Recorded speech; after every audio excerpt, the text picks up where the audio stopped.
Hello, my friends. Get Bainz on here in a second. He was having some phone trouble last night, but I think he solved it all. If you guys haven't seen these before, they'll be up on my IGTV. We'll have them on YouTube tomorrow. There's an audio version. There's a Discord. There's a whole lot of stuff for people to check out. We've got show notes on LiveWithMattRad.com, so anything we talk about today, we'll have notes up there for people to go through with links, and we talk about plugins, we talk about whatever. It'll all be up there on LiveWithMattRad.com, so check that out. I'm going to go ahead and just grab Bainz right now. Yo. What's up, man? How you doing? Good, man. How you doing? Good. You waking up, drinking coffee, getting ready for the day? Yep, exactly. I'm still in the post-album, time off, celebrating kind of week. That's great, man. And I, as always, appreciate you taking the time. Congratulations. I know you are one of the most understated, humble dudes I know, but this is your second #1 album in a year. That's pretty cool, man. That's very exciting. So big congratulations to you. How you feeling? Thank you. I feel good, man. I feel good. We've been working on it for a while, and I'm glad people resonate with it. It's a different album. There's not too many drums, different from his core fan base, but people seem to like it, so it was cool. Yeah, it seems to be getting great responses, and it was great to see you briefly in New York. I know you're out for SNL. We got to hang in the studio briefly and spend a little time. It was really nice to see you. Let's get into it. I mean, you and I talked about it a bit. This is one of the first albums I can think of that's you have a #1 album. Are you the only engineer to have a #1 album off rough mixes? Yeah, probably, right? So let's rewind a bit. I did spend a lot of time mixing it. Not a lot of time, but a few weeks. I kept it really close to the roughs, but it took a while to finally get Thug in the studio. Not even in the studio, but I was pulling up to his house every day, yo, you gotta hear these, you gotta hear these. And there was a couple of tracks, we got through half of it, and he was giving me notes and stuff. And then he heard a few tracks where the producers, when they sent the stems, they added stuff and just did normal. So this is the process of you get the tracks, because this is a thing I'm just getting sort of more familiar with. And this is a lot of how it works in your world, especially in hip hop world, the YSL world specifically as well, where it's really guys are cutting records over instrumental MP3s. And then from there, if something is going to get finished, you'll get stems from the producers. Exactly. So then you can properly mix it. So when you had rough mixes, which you spend time on, you get to sound a certain way, but they're often done quickly. They're done really quick in the control room, barely ever soloing anything, and under 10 minutes all the time. It's usually just what the template is, and it works really well for his voice. He has a voice that cuts through. So I just tailor a couple of things, and then, like you said, I get the stems in, and I'll go and I'll take off everything that's on my recording template, except for the first plugin, which is usually obviously there's auto-tune on the tracks and all, but there's the Pro Q3, I usually leave that. And then I'll go do a bunch of stuff, and I always commit the auto-tune, because pops and clicks and all of that stuff. And then go ahead and do stuff, and like I said, in the stems, the producers had added stuff, and just polished up the production. And he heard a couple of tracks like that, and it just threw him off, and it just wasn't what he was used to hearing. It wasn't anything different. He could tell that the vocals were louder, it knocked harder and everything. And he was just you know what, forget it, go with the roughs. And he's done this before. This, so much fun, the same thing happened. But since then, in that period, he never, with Slime Language, with TikTok, with any other record I've done, he'd never really said anything, just an odd note here or there. But with this, it was just go with the roughs for everything. Don't get it mastered. I want to put out a raw album. And I was I still had Laporta master everything, but I couldn't get approval because he was in New York. He wasn't with me. And that's what, normally I'm with him all the time, but this time, we were finishing off the album in Atlanta, and then the last 2 weeks I stayed on in LA to finish working on it. And I feel when I'm with him, I get constant feedback. I have the sessions open, so if there's anything that bothers him, he'll turn a fader up or nudge something here or there. But with this, it was just too much and too little time that he just was go with the roughs. And again, it's it sucks for me, but it's not my album. It's an interesting thing, man. I think it's, you know, we obviously people like to know about how to make an 808 knock and what's your mix bus and all that sort of stuff, which we've gotten into before. If people haven't watched these, we've done a couple hours of conversation, so there's lots of stuff, lots of information we've talked about in the past. But the thing that I think is most interesting to me as just a peer of yours, to think about the challenges of working with a really exciting, dynamic artist who is part of what makes Thug, and he's not someone I know, but my impression of it and being a fan of his for a long time is he's someone who's really working on instinct. And if something doesn't feel right, he goes, we're doing this, we're doing this instead. And everybody working around him. No matter what you say, no matter what, like you can't say anything, because once he says something, that's it. That's the final say. That's it.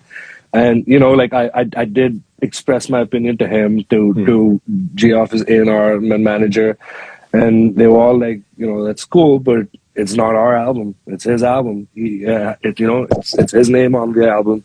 He has to live with it for the rest of his life. So if he doesn't feel comfortable, you know, it's not going to work. And I've noticed that in the past too. Like, you know, when he's comfortable, everything works out. When he's happy, when it's his say, because again, he's the artist. We're just there to facilitate it. So, you know, I was a little upset about it initially, but I got over it. It's still like, so I went back to all the roughs, cleaned everything up, cleaned up the fades, did a bunch of declicking, but sonically they were the exact same. They couldn't sound different. I just made sure that the fades were good. Any pops and clicks were taken out. You know, basic Isotopes, RX stuff, but they were the same. Now, there's still a few tracks on there that got by, that were mixed, that were cool. But for the most part, it's rough mixes. Well, it's rough tracking mixes. That's and by the way, they sound pretty good, man. I mean, I know you know, as you and I were talking about it, and there's the frustration, the pride that all of us take in our work, and when we don't get to do the thing exactly the way we want, we sit there and go be like, but that's, you know, but it's great, man. You got a #1 album, and it's exciting. And, you know, as we were talking about, it's part of the ethos of this record. It's supposed to be raw and punk, and I think you guys achieved it. And the fact that you can whip things up in rough mixes that sound this good is also pretty incredible. And that's, you know, I as we talked about, that's kind of part of the job, is like, you just gotta roll with it. Yeah, exactly. And that's what, like Alex and me were talking about this in New York too. Like, you just gotta, like, Alex Toomey, who worked with Thug for a long time. Yeah, and because he's been through this with previous albums. This was the first time that it's happened to me personally, where he's like, yo, do this. Like, but Alex is like, bro, this is very normal. This has happened to him with like multiple projects. So he was just like, you know, just you gotta just remember, like, when you're working on those roughs, you just gotta, like, because that's what he's gonna be listening to the whole time. So just take your time. But again, that doesn't happen. You can't do that in a room with, you know, 30 people waiting to jump to the next beat and to jump to the next song. But, you know, it's just part of the game. It is what it is. Well, it's a topic that I don't know if you and I have specifically talked about, but this is sort of the ultimate, people call it demoitis, which is a phrase that you know, gets thrown around a lot. And I kind of did a rant on it in one of my conversations with John, where I don't really like that word, because what it often says is, what it implies is that the artist is wrong. The person whose project it is, who's having an emotional connection to the record, is incorrect.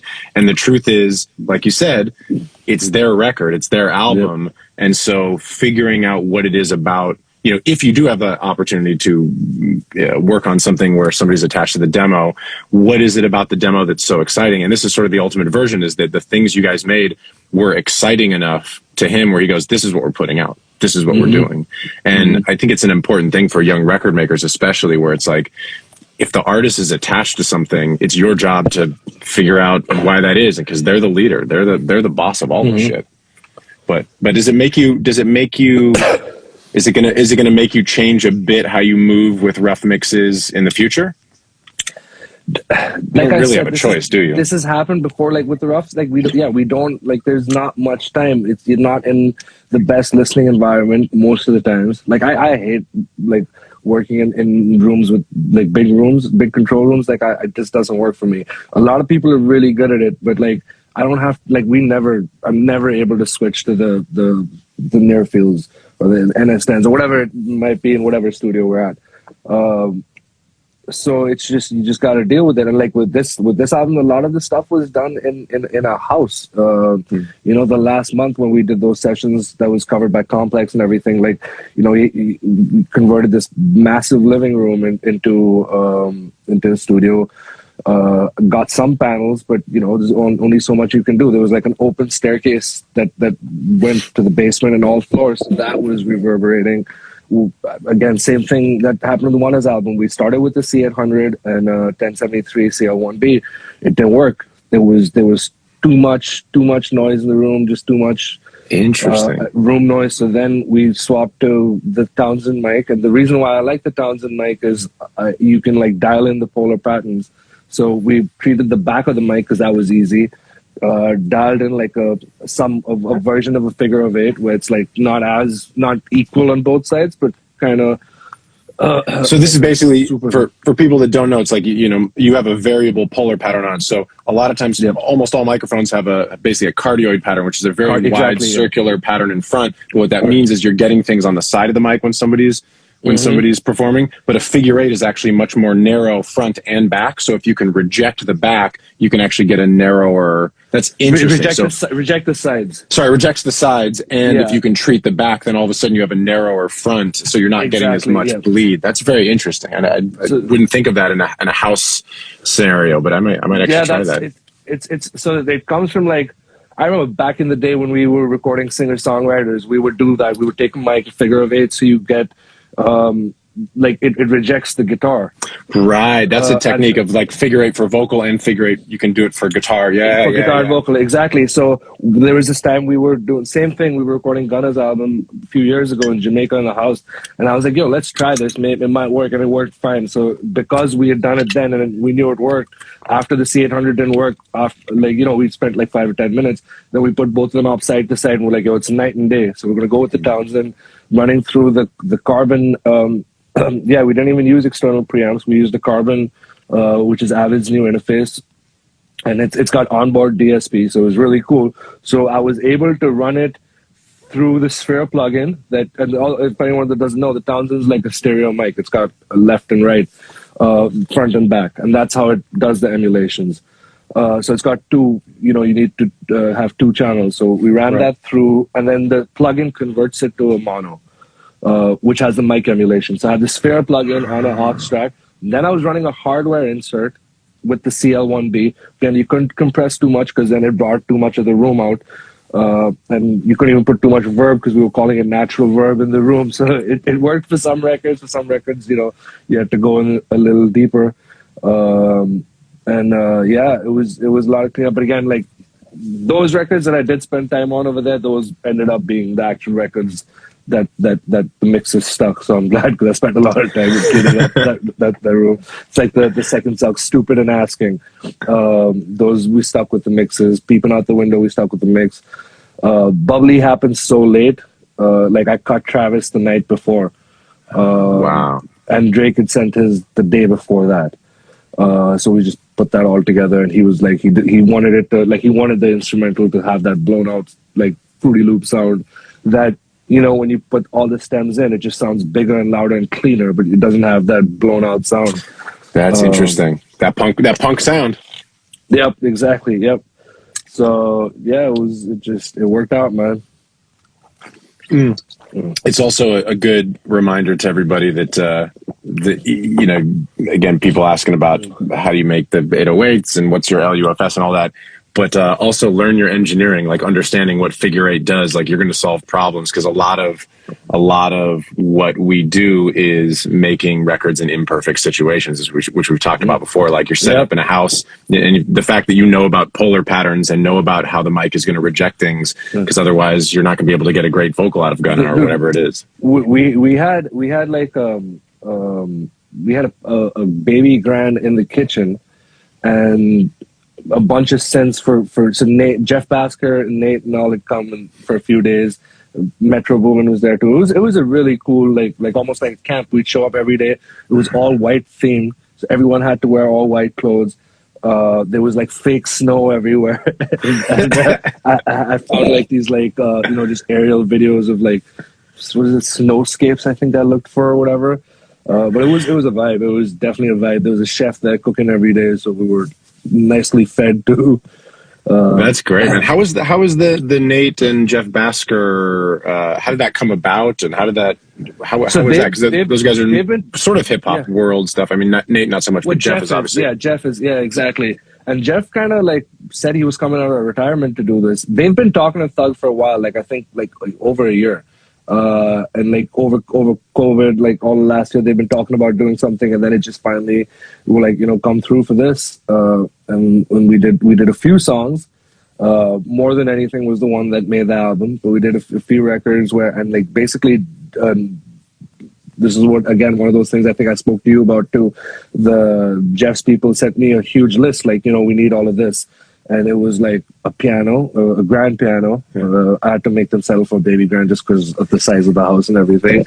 And a bunch of synths. And I was in Atlanta where, in LA, I feel like I can make calls easier.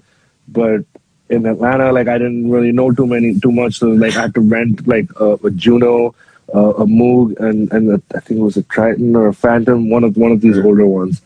So I hit up this guy Big Lou, who's like the plug for everything in Atlanta, LA, and everything, and he got it all hooked up. He had the shout whole out Big Lou. Setup. Yeah, the whole studio set up, and he apparently he did the same thing for Kanye's album when they needed all this stuff.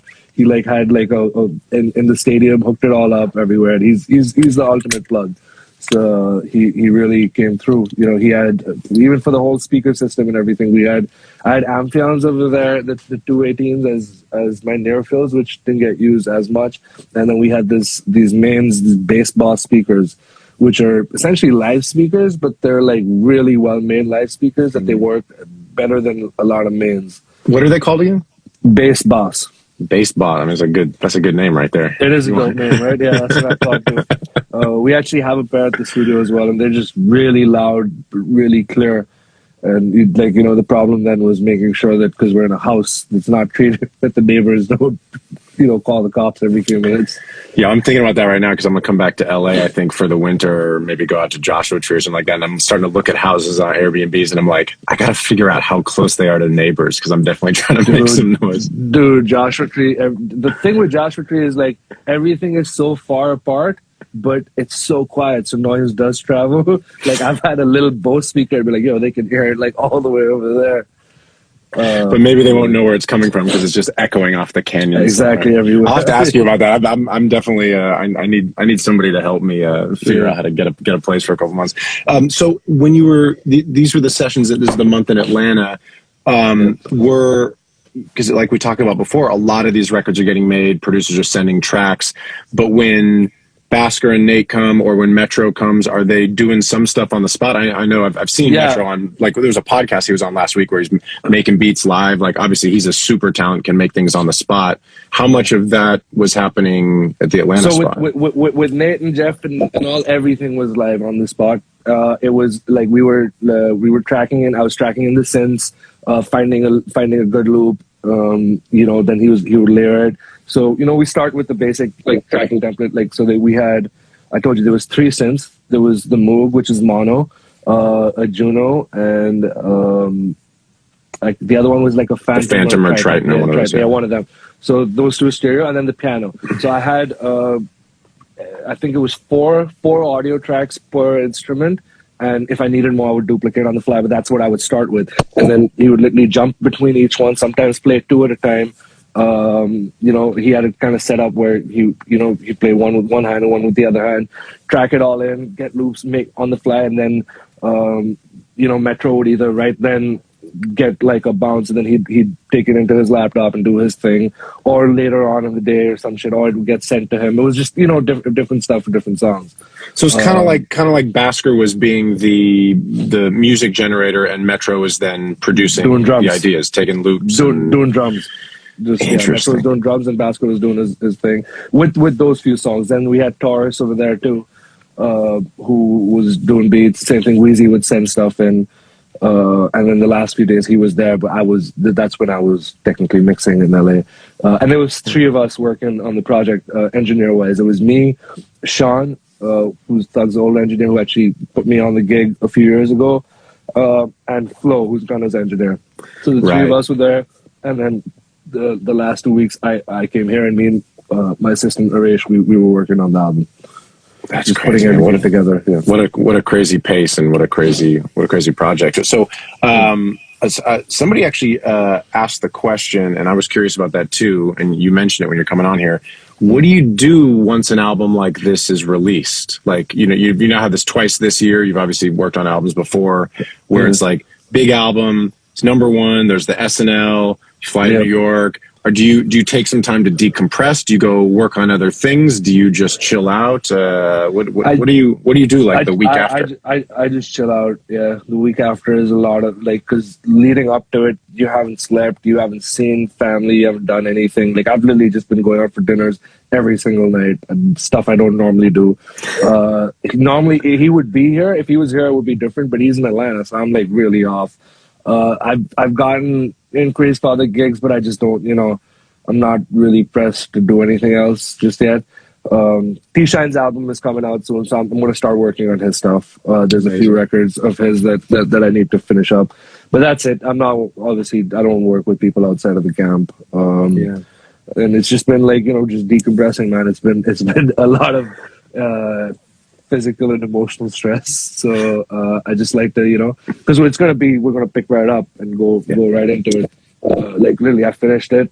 I had to do the SNL, and then he did this live show that he recorded at Viper Room the week off the album. So I had to mix that and deliver that for Monday. It was kind of similar to the Tiny Desk performance he did. It was for Adobe. And then after that, it's just been like, chilling out. Take any chance you get to go do some regular people shit for a little while. Yep, I've been at San Vicente Bungalows every night. You're going to dinner at like 8 o'clock in the evening, just all confused, like seeing the rest of the world like a vampire. Yeah, exactly. I love that. I know that feeling. Well, we got a ton of questions this week. I'm kind of feeding some of them in as we go here because I definitely had similar questions. So actually, you mentioned it. You said Thug's old engineer, whose name I cannot remember, who put you on to the Sean. Somebody asked I don't know if we've ever talked. How did you actually get into Thug's world? I mean, we talked about the process of you in one of our conversations about you working for him for the first time and being quick on Pro Tools and him noticing it and you guys starting to build your flow over a couple of years. But what were you doing before that? How did it come about? So I was still working at the studio, running sessions, doing a bunch of different things. I was working with James Fauntleroy for a long time. We did this. And what studio was this? It was our spot, Crosby. Yeah. It's in Burbank. Well, we started in New York and then we moved a few times. But it was. I was at the studio late one night, and Sean called me and he said, "Yo," and he's a really good friend of mine, like one of my closest friends. He was like, "Yo, I've got this gig. It's with Thug. It's not the easiest gig, but there's no one else I know that can handle it besides you." And I was very reluctant at first because I'd heard some horror stories. And my buddy, my old assistant, who's now a dope engineer, JP, he was standing next to me and he was just like, "Dude, go do that shit. If you don't do it, I'll go do it." And that's when that New York hustler in me came back out. I think I'd gotten too soft. I'd gotten too LA. Too many avocados and smiles in your life, man. Exactly. I was like, all right, fuck it, let me go do it. And Sean kind of wanted to. There was a gig with John Feldy that he wanted to work on, and he just kind of, just stepped aside from hip hop because he had left Atlanta and come to LA and wanted to work on punk rock, and he did a bunch of shit with Travis Barker. After that, he worked on MGK's last album, so he kind of wanted to, he's like a rock and roll guy. He wanted to work on stuff like that. So he linked me up with GF, and then there was for a while, for a good 6 months, we were doing where I would I would do 2 or 3 days, and he would do 2 or 3 days, and we'd keep swapping on and off. And this was just basically vocal engineering, just vocal tracking. Vocal tracking, but it's like, bro, we're at the studio 24/7, so and they were like up 24/7, so it's intense, It gets pretty grueling. And then after a while, it just kind of happened that, whenever I took a break, he would come back in or he would do the tour and stuff like that. And then, over the years, I kind of started mixing everything as well and doing everything for the rest of the label as well. And with this gig, I was just like, I need to call him back on. And he wanted to work on this album as well. So I was like, I learned a lot of like the first song, Die Slow. He recorded that with Thug when he was on tour like two years ago, over 2 years ago. Wow. So that like, record's been around for a while. Yeah. Yeah. That like over 2 years ago, maybe 2018, 19. I'm not sure, but yeah. Do you have any sense of why? I mean, I guess because that song is that's basically just a guitar vocal, right? Yeah, and it's very personal. He's talking about like he's talking about stories, so that's why it was a good intro, and it kind of what a great intro to that album. That's such a great record. I think that in his mind that set the theme for the album. When he started doing that, then he was like, "Yo, I want to do an album just like this." Which a lot of the songs are like, you know, even the ones that have drums on them, the drums kind of came later. Stupid and Asking, they all started off as guitar loops, and he cut them as guitar loops. And then, you know, maybe Metro added some drums, or Charlie Hansen added some drums. Charlie actually did a bunch of records on the album. Nice. Well, back to the what you're saying, it seems like, and people are always asking this question every time I do a live, whether it's with you, with John, with Tizio, with anybody. The people are always asking, how do I get my break? How do I get gigs? And my answer is almost always, you got to do great work, and then the people around you talk about you. And it sounds like that's basically exactly what happened for you. And Sean is like, he's a really dope guy. Like, not too many people do that. He's given me this crazy gig, and the Cactus Jack engineer who works with Travis and Don and everyone, Derek, he's another good friend. Sean put him in that position too. Which is awesome. So he's really put a lot of us on, and you know, it's just kind of one of those things that he always believes and says, and I always believe too. It'll come back around. You know, if you do good work and you put people in good places, it'll come back around. Yeah, and it seems like, and I can't remember if you and I talked about this, or I was talking about it with Tizio, but when you guys came to the house in Malibu or whatever a couple months ago, it's really great to see that these days, and I think it didn't used to be this way, and maybe it's a function of the internet, maybe, I don't know, it's a function, but there really is this community of people trying to help each other out. And it's obviously what we're trying to do here with these conversations and the Discord and whatever, is like, just try to put people on, give people game, like get them to that next place. Even at the highest level, I mean, again, I don't want to reveal anything of sort of the relationships you guys have, but like, there really is a beautiful community of engineers and record makers that are like group texting and chatting and giving info and helping each other out. How do you feel like that's always been the way in the community for you? Or what? No, definitely not. It's for me, it's, I mean, yes and no, because we had a studio, we ran a studio, so I always had a bunch of other engineers that I would bounce ideas off and talk to, and like, you know, we've always like spoken about this, but this thing where like I'm in a group text with like Mike Dean and a bunch of people here, and then, you know, Alex and me and Tizio and you know, just like a lot of cool people like Jesse, who just jumped on in the chat. And, you know, they kind of like, you know, like even my friends, and everyone's doing cool shit. They're like, yo, I'm working on this new plugin, try it out. Or like anyone, if we have a problem, like, you know, people will like a Pro Tools issue or a question about a piece of gear. Like the other day, I was like, yo, I want to try out this piece of gear. And I spoke to Stuart White about it. And he was like, yo, let me link you with the company. And link me with the company. They sent it over to me to try out. Shit like that is like I think it's also because of the internet, because of Instagram, and people are just, earlier, everyone was like very secretive, and I think that's changing a lot. It's also with I think it's the generation as well. Like, you know, this generation has come up on social media and like very social like that. So you like kind of want to. It really helps me, man, having a group of peers. Like I've learned cool tricks because like people share stuff like that. And you know, just. Same thing with Tizio. That's how I met Tizio. Like we met like not even like, I think it was like a year and a half or 2 years ago, and we've been like really good friends ever since.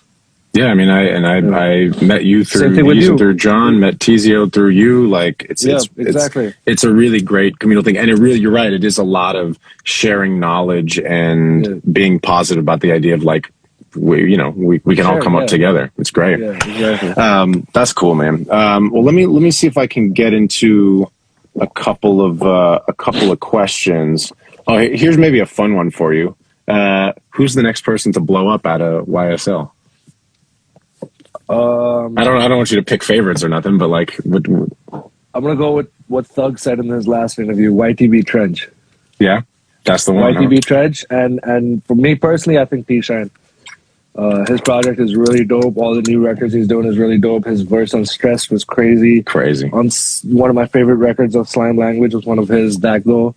So I definitely think T-Shine. And YTP Trench is really dope too. That's cool, man. I don't know if I've really dug into YTP Trench. I know met T-Shine the other week. Bro, I want to say he's like 19 or 20, maybe 21. He's really young. He's from Ohio, he's from Ohio. He has a mixtape out. Same thing with him. I mixed his whole mixtape, and he was like, "It sounds too clean. Can you make it sound like a little dirty?" And dirty was, according to the roughs, there was like 30, 40 dB of compression on his vocals between all the compressors. So I had to try to match that in a tasteful way. Yeah, that was one of the last ones just before this where they were like, "Yo, could it sound more like the roughs?" Again, because he was very used to that sound. Just thin, overly squashed vocals, but he liked it. It turned out good. He's got a mixtape out that I did the whole project too. That's cool, man. Do you? I thought as you were talking about that. Do you think about how, the sound of music? I feel like is changing quicker than ever has before because everybody's got technology and there's so many new people can make things so quickly and iterate. The culture can iterate so quickly. Do you think about how your perspective is going to change over time, or have you seen music change and you've had to adapt in any way? Because I mean, when you get a 19-year-old artist who's like, yes, you just made it sound amazing and clean and pop, but I want it to sound grimy and weird because it's different. Like, are you dealing with that much? How do you think about that? Yeah, there's like every now and then there's a record where, like, for me personally, like the snare, like where the snare is like really loud and abrasive, I think that's a sound. And I don't like that, but there's records where I'm like, that's the vibe I'm going for, and I'll do it. I'll push the snare purposely because that's what the rough was like, and that's just the vibe of the record.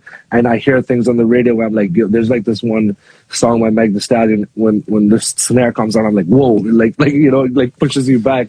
And like I'm used to feeling that from the 808. I prefer like my energy from the lower end of things. But it works on that record, and the record's doing really well. And so there's a few records since then. I was like, oh, that producer did that intentionally, so I'm just going to, run with it and do that. That's one of the things that I, like me personally, I've found. Same thing with hi-hats. Sometimes they make them so loud. And if you like try to overly like, notch shit out or lower it down, it takes away from the vibe. And it's a very fine line because we tend to like want to take away all this abrasive stuff in the cleanup, in the mixing process. And sometimes that's just part of the vibe. You just got to run with it. Yeah, you got to let it be dirty and let it be messy and let it be blown out and the FL sound and all of that. Exactly, yeah. And truthfully, like, there is something generational too that, the more we're in this game, we're going to start having a new generation, 5 years from now. And they're going to make things that subconsciously or consciously deliberately sound wrong to us. Like that's kind of the purpose. Like all the music that we loved growing up sounded crazy to people 10 or 15 years older than us. Mm-hmm. Yeah, exactly. I still think that, it's still like whenever I can and whenever I do have a say, and people like us, we're still gonna, carve it and put out enough records that sound, a certain way that work and, they'll stand the test of time. I hope that happens. Like people like John and Tizio and everyone that we work with, that we know they're doing like great records. And it kind of sucks that the better, like I don't want to say better, but the more like it's like the indie records that you listen to, you're like, oh wow, they really spent a lot of time on that. Yeah. And everything else just seems to be like really like popped out really quick. Yeah, it's a weird time, but we march forward, and you're adapting well to it. Maybe we can do a couple of. Oh, I like this question a lot. Way back end asked, and you spoke about it a little bit earlier. When going to other studios to record, what do you prep for? What do you bring? Do you require that? You have sort of like a rider where you're like, I need this mic, I need this gear. Do you bring things yourself? What do you do computer wise? Any of that? So the one thing that I because we record in the control room, that's a big thing that you need to tell them. Make sure that the mic is in the control room. if there's a sidecar, I always try to get rid of the sidecar and put the monitor on the comms. I hate working like that. Oh, right. It's like with the yeah. So I try to avoid that. A lot of times, like if it just depends. I'm not as crazy about this, but a lot of my friends are, and sometimes we do it where I'll take my own laptop on my own interface and then just run out of their patch bay into, either the Carbon or whatever I have. But if they have a system with a decent, like a recent version of Pro Tools, and Auto-Tune is the one thing that like bugs out if you go from one version to another. Right. So I usually just in the comments section just write down whatever my Auto-Tune settings are. So if I go to another studio or whatever, and it acts up, I can always just plug it back in. But mainly it's I find out what their signal chain is, what preamps they have, what compressor they have. Try to find something I like. If they have the de-esser, I like using the 902. I'll put that in the chain, and making sure we have 2 headphones. Making sure that he can like get to the keyboard and mouse where I am easily. Like there's not too much in the way because, like I told you, like maybe before, the way we work is we keep jumping back and forth. Right. Make sure there's an aux in there that works fine. And yeah, that's pretty much it. And do you have like a set of hard drives that you bring, or an iLock or anything like that? Yeah. I have my iLock and hard drives on me. Yeah, we never work on the system drive. We always have hard drives, and they get plugged in and out depending on the studio. If I'm afraid that someone might be able to jump on the network and grab something, that's some real shit. I won't plug his drive in. Yeah, exactly. I won't plug his drive in. I'm always watching the network computer. I'll go and like turn that off sometimes in the system preferences, just so no one can like jump on. Because again, like a lot, like the studios we do work at now are like pretty, like we've been there a while. Or if it's in LA, then it's not an issue. In Atlanta, we're pretty comfortable there. But it's like these one-offs when we're traveling and we're in London and we're in some random studio, or we're here and we're in some random studio. Then I got to be a little more careful. Yeah.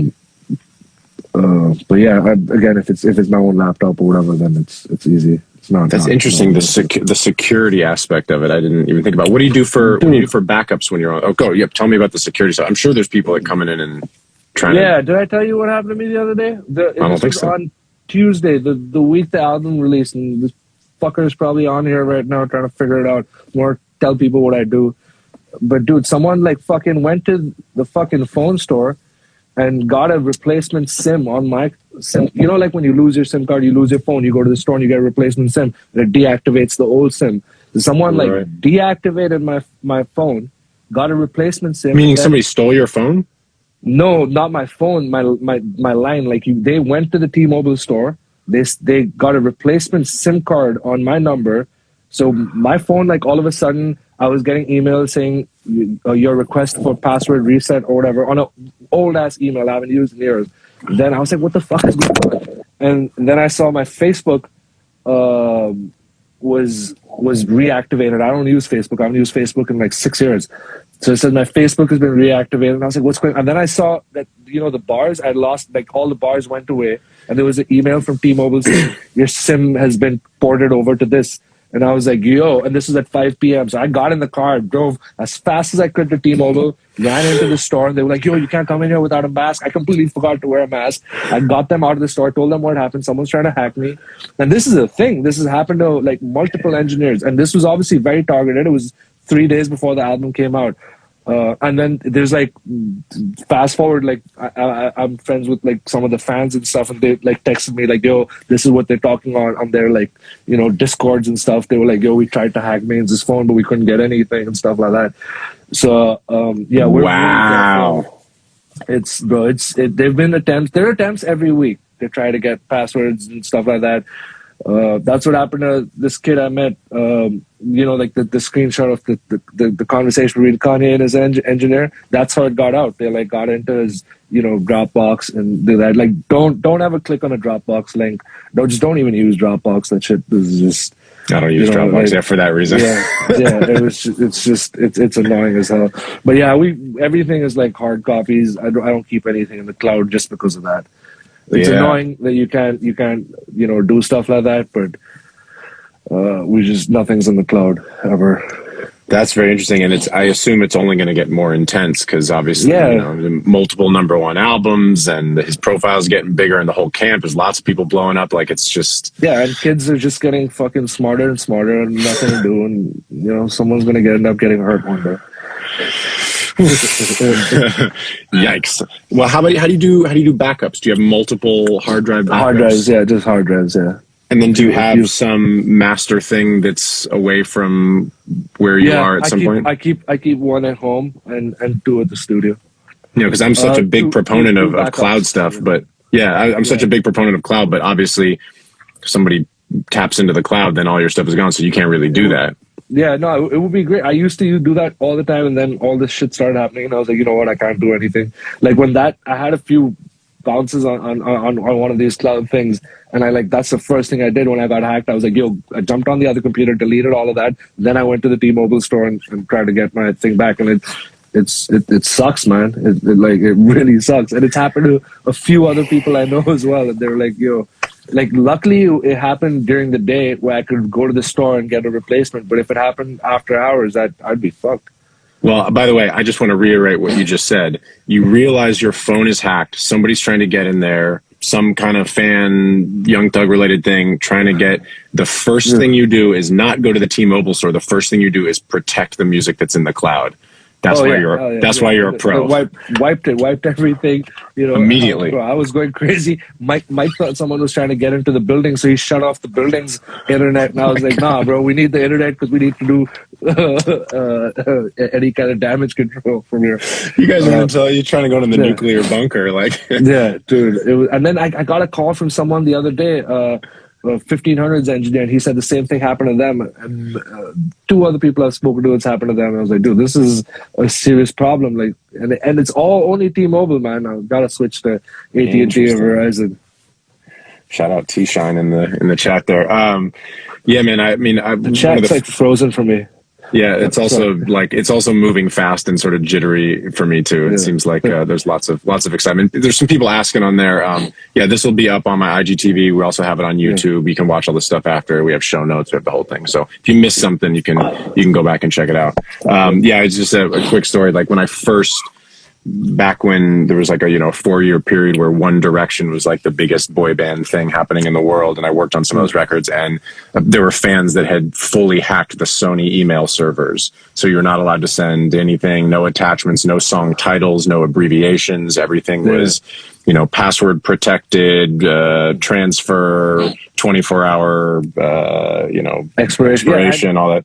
And you can't send a password like the label. If I send an email to the label with any deliverables and the password in the same email, they'll get so mad at me. They're like, what the fuck was the point of doing that? So we text the password always, and it's just you just got to take these precautions. You need to get the dude with the briefcase with the handcuff and exactly do the whole thing. There's this thing that I got from Mike Dean uses that's really cool. It's called Keka, KEKA.io. So you password protect the zip. So then you can send it however you want, but the actual compressed file is password protected as well. So even if they get a link from somehow, they can't, the file is still password protected. That's interesting. Yeah, it's as the digital age marches on, there's going to be more and more of that craziness. I like the idea that there's fans on the Discord giving you intel about other fans. It's shit, dude. It's crazy. Well, I'm sorry that happened. I know I saw your post last night just about the new phone and trying to make it all happen, but I'm glad you sorted it out. It was, and I realized it was because I had such crazy protection after the last time. I called T-Mobile and I can't, even if I get a new phone, the SIM won't swap over. I need to go in and do it. So that's why I couldn't transfer the phone over, but I figured it out. I needed to figure it out by this morning. That's great, man. That's great. Yeah. Well, do you want to answer a couple of nerdy engineer questions? Yeah, let's do it. There's lots of people. And there's a lot of people that ask questions that we talked about on our previous conversation about vocal chain and lots of other stuff. So please go check that out. People that were asking questions about that.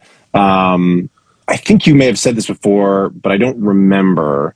Do you have a target for LUFS level when you deliver roughs, deliver to mastering? Yeah.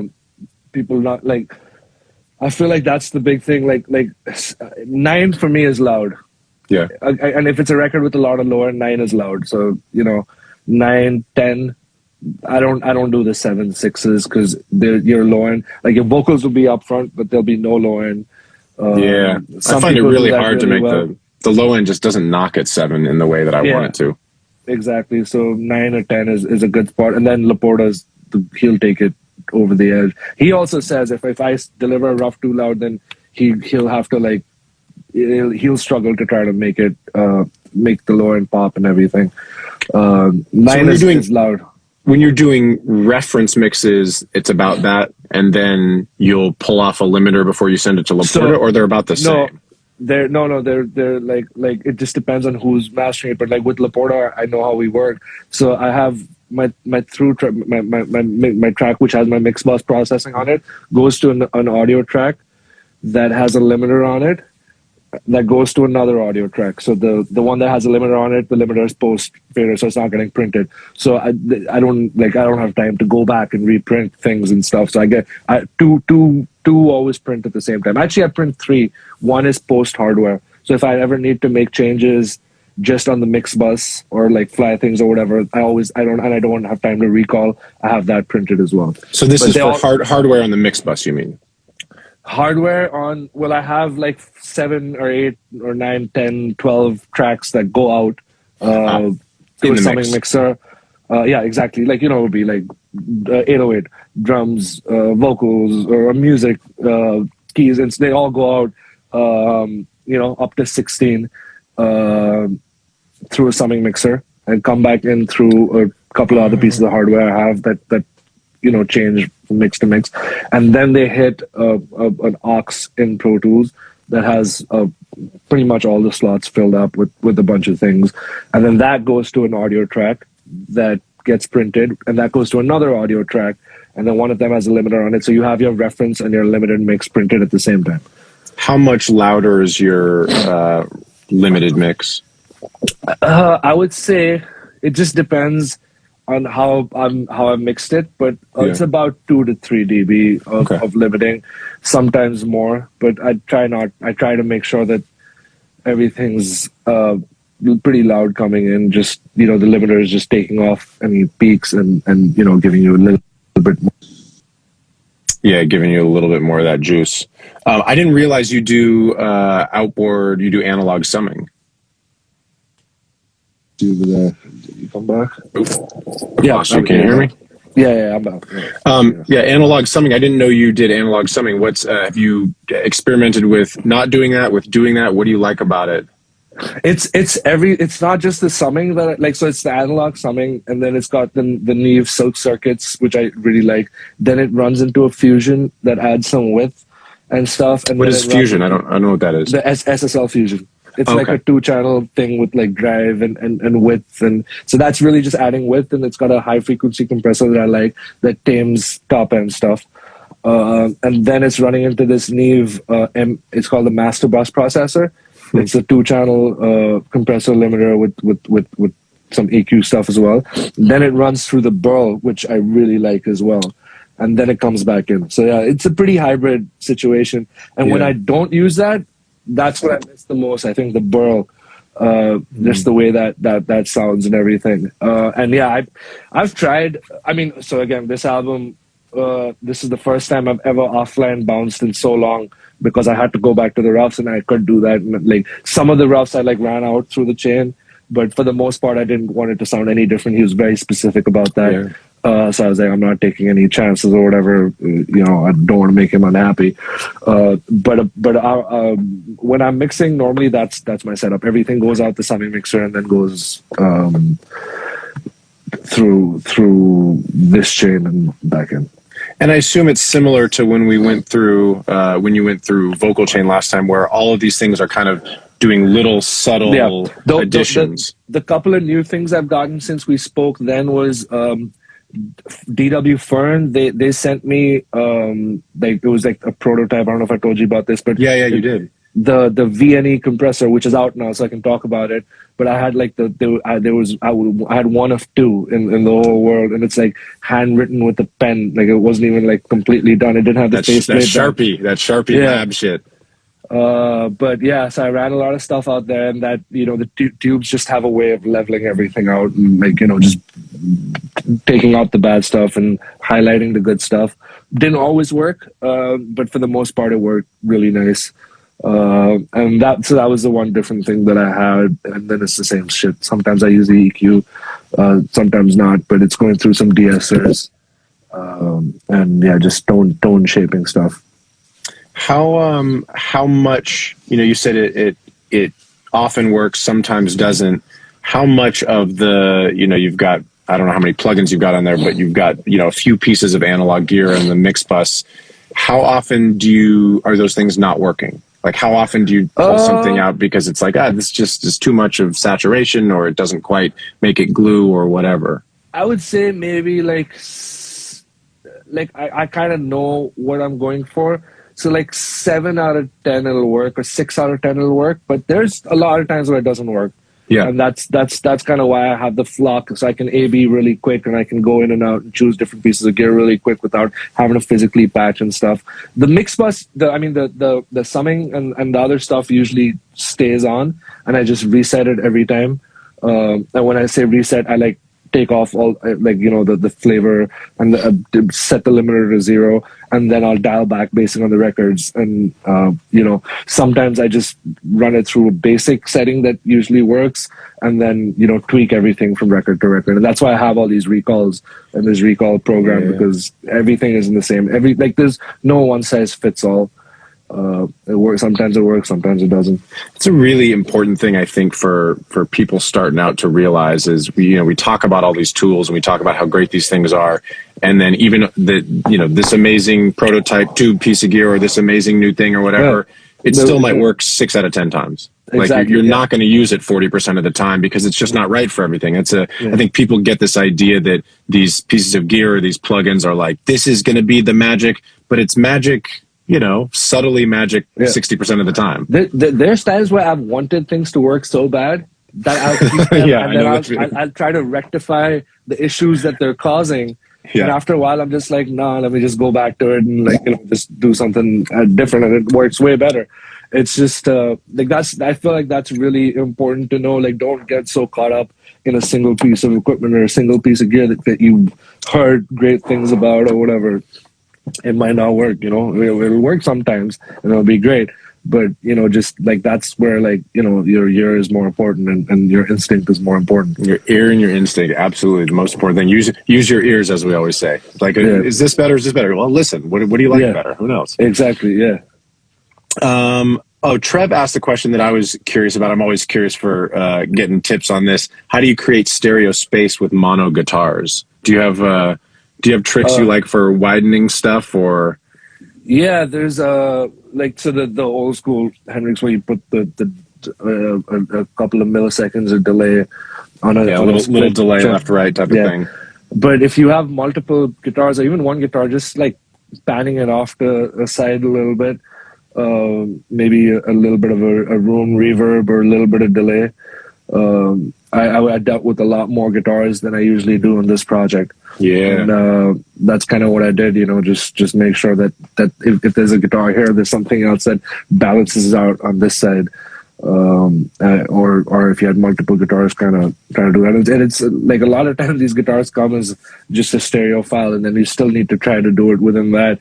I use the Fusion for width a lot, the SSL Fusion that adds some width. And yeah, just same thing. As long as I still take out a lot of the harshness and stuff like that. Yeah, and then for amps, I think we spoke about this earlier. The neural DSP stuff, that's really DSP stuff is so great. Yeah, I got I'm basically using the Corey Wong one for all of my clean guitars, and then the Pliny and the Nolly are so crazy. They're so crazy, and they do lots of different interesting weird effects things. As I've been using more guitar amps for like spring reverb sounds and things like that. Because that reverbs and delays, that Pliny, that delay is insane. That's so cool. And then they have this new one that I think it's called the Tim Henson. That has like this multi-voice thing that I use on vocal effects and stuff too. Really, really cool. Oh, somebody was asking about this, and I don't know if we talked about it. effects on verb returns and delays and things like that? Like, are you what's your sort of general reverb delay? Do you have a template? Do you then go tweak a lot after? How do you approach that? I usually have like same thing, like 2 or 3 different verbs. The plate is usually 9 out of 10 times I use the M7, the Bricasti, and then you know, there's a little bit of multi-band on it going into it. But the way I have it set up is I have it, the output of the Bricasti goes straight to the summing mixer, and that's because when you run it back in, you always have to print it, and there's always latency. And I haven't been able to figure that out yet, so I can't do anything on the. So this is a real Bricasti box, not like exactly the Seventh Heaven. Yeah, I have the real one. And then I like Capital Chambers. That's a really cool one from UAD. Yeah. And then like with delays and stuff, like I don't know if I have spoken about this before. I'll have like a static one usually. You know, that's automated a bit with the sidechain compressor on it, feeding from the vocals. So when the vocals are there, it's out of the way.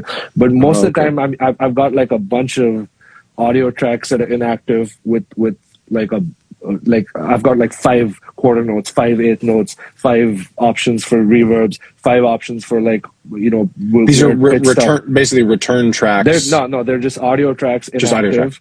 Yeah, mono audio tracks inactive, and then I'll just like drag one word onto each different one, see which one works, like loop a section and try different ones, because I try not to have the same effect too many times or whatever. I'll use slightly different ones each time, and then that has like, it might have like 5 or 6 things on it. So it'll be a delay, might have a futz box on it, might have a small reverb on it, have a chorus on it, a flanger or a little spatial thing on it, and there's like, you know, like for each one, and I've got names, and each record I do, if I like, and if I make a new one I like it gets added to this template. And like, thank God now, because of like the folders, I've got this folder called Vocal Throws, and when you open it up, it's like at least 20 or 30 tracks, but it's all color coded, and I know like the you know, the slaps are right up top, then the 8th notes underneath, then the quarter notes, and then there'll be a wet quarter note or a long quarter and stuff like that. And I just literally loop a section and I'll try to see where it goes. And then the piece of audio that I'm putting on it, usually a vocal, that's already, it's got everything committed on it. It's got the auto tune committed. It's got everything committed. And then sometimes I'll filter it. I'll use clip effects to like, you know, feed it into that. And then, you know, the faders are all at like -10. They're like pretty low down. And interesting. So, and it looks like people in the chat, they're saying you released a PDF of this, of some sort of PDF of a session or something that showed some of this, which is very cool. For Ski. Yeah, it's on Sound on Sound. I think it's the July issue of Sound on Sound on Inside Track. Actually, there's a PDF of this. I'm definitely gonna check that out. That's cool. Yeah, it doesn't have the whole thing. It's just the ones I use. I might even. I was just saying, I would like to, and we're about at an hour now, but I would love to just talk about. So this is a really cool idea that it seems like you could do a lot of different kinds of things too, not just vocals, but you basically have a bunch of tracks that are with basically 100% mix of different kinds of delays and effects. Exactly. So you have your vocal track that's committed here, and when you want a vocal throw, you'll just option click and pull down the audio onto a couple different weird things. Be like, okay, I'm going to throw this here, and this has got an 8th note flange distorted thing. Okay, that's not quite cool.